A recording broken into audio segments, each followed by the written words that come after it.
We all know the Smize, smiling with your eyes. Pop culture called it a modeling trick.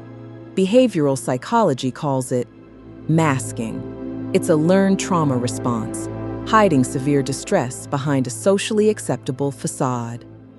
Welcome to the early 2000s, where one woman turned psychological masking into $1 million reality TV empire. Why keep watching? Because if you thought America's Next Top Model was just about fashion, you fell for the oldest trick in the psychological playbook, misdirection. We aren't looking at runway walks today. We are conducting a forensic audit of a televised Stanford Prison Experiment, disguised as a modeling competition, presided over by one woman who held absolute power. This isn't a recap. It's a psychological rap sheet on the golden age of reality TV. So, practice your best Smize. Hit subscribe if you prefer your early 2000s nostalgia served with a side of cold, hard truth. And let's open the dossier.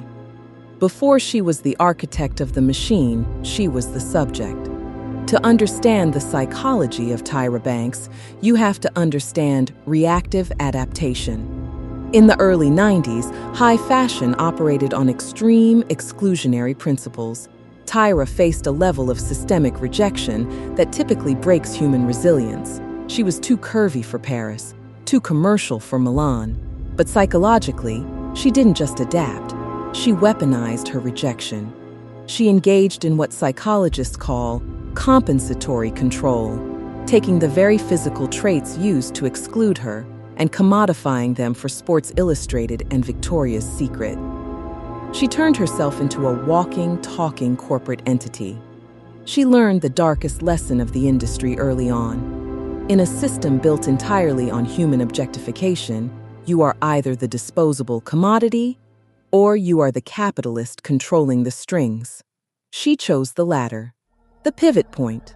Enter America's Next Top Model. On the surface, a competition.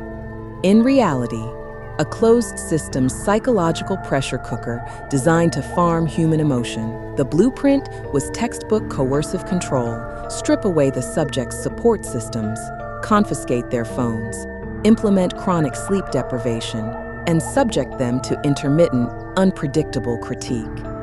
Tyra positioned herself as the maternal savior, the mama bear. In psychology, this is how you forge a trauma bond. The exact same authority figure inflicting the brutal, tear-inducing critique is also the only available source of validation and comfort. It was a brilliant, predatory business model. The format utilized a variable ratio reward system, the same psychology that makes slot machines addictive. The contestants provided the mental breakdowns for free, desperately chasing a lottery ticket to fame that mathematically rarely paid out. Streaming platforms have opened a time capsule, and the psychological decay is glaring. Take the makeover episodes. This wasn't styling. This was clinical de-individuation. By forcibly shaving heads or widening tooth gaps against a woman's will, their personal identities were erased to enforce complete subservience to the authority figure, breaking the spirit to mold the image. And then, the infamous breakdown. I was rooting for you. We were all rooting for you. When Tyra screamed at a contestant for not displaying the correct level of visible devastation over being eliminated, she was demanding performative trauma. Through today's lens, it doesn't look like tough love mentorship.